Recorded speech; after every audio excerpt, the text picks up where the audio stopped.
Okay, so the first stitch we're going to work with today is the running stitch.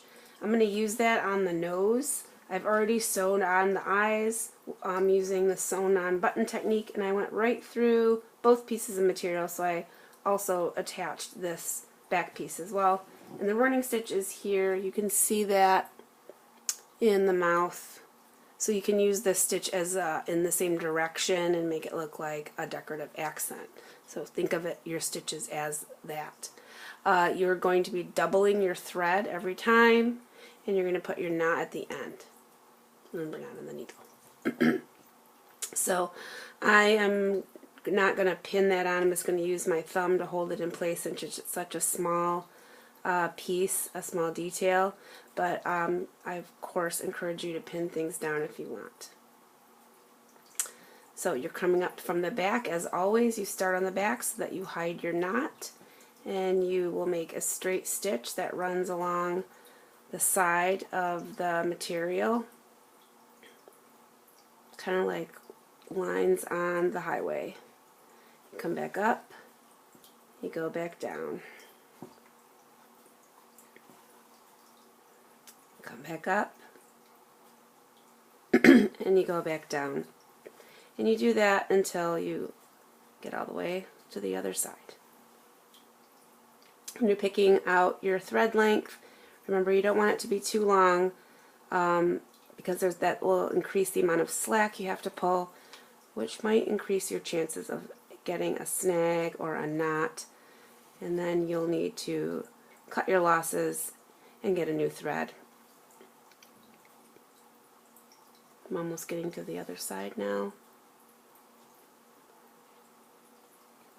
So this gold is kind of blending in with the orange material, but it is leaving a subtle detail, which I like. So you can choose a colored thread to contrast or blend in with your fabric choices.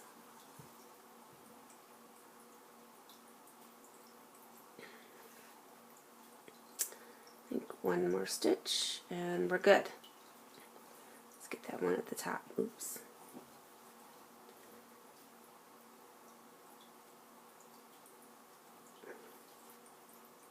And down. And then we're going to tie that off on the back. So since we don't really have a lot of stitches to choose from, it's okay to just go through some of the threads of the fabric and then put your needle through the loop. And you do that 2 times, and that will make a nice secure knot for your piece of fabric that's attached to fabric. And when you attach fabric to fabric, that is called applique. Alright, so I'm going to cut that. And then we're going to go on to whip stitch. So I'm going to get a new piece of thread. While I'm doing that, I'm going to put that right there so I don't lose it, so I can see it. Thread, thread, thread. Get on in there. Double your thread, double the fun. Knot it.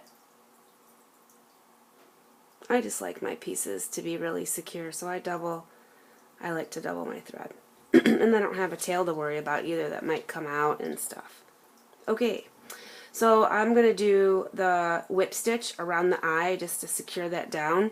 So I'm starting on the back as always, and I'm coming up pretty much next to that button, and then I'm going to go through to the edge, past the edge of this piece of fabric into the first piece and go down.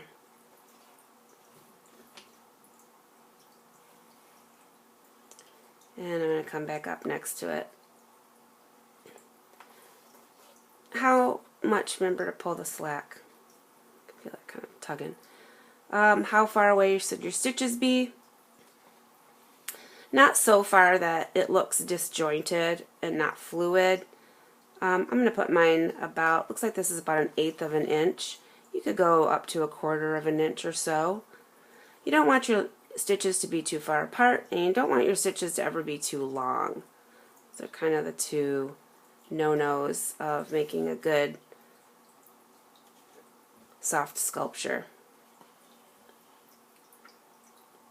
So I would just continue to do this all the way around until I get to the other side.